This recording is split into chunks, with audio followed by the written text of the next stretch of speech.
शहरी जिंदगी हो और शहर में रहते हुए नजला, जुकाम, खांसी, वायरल फीवर, वायरल कफ और थ्रोट इन्फेक्शन, गले का इन्फेक्शन, ये सब चीजें ना हो, ये मुमकिन नहीं है।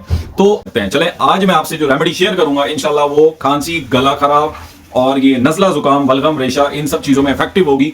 आपने करना क्या, थोड़ी सी मुलट्ठी लेनी है, मुलट्ठी पाउडर शेप में आपने लेनी है।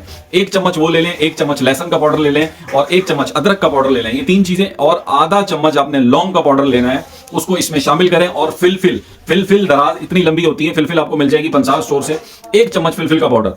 ये 4 चीजें आपने लेनी है और इसको पीस के पाउडर शेप के अंदर थोड़ा सा हनी ऐड करें, शहद ऐड करें और ऐड करने के बाद इसको अपने पास रखें। और बच्चा है तो उसको थोड़ा सा 2 चने के बराबर बच्चे को दे सकते हैं, और बड़ा है तो वो आधा चम्मच इस्तेमाल कर सकता है सुबह शाम 2 टाइम।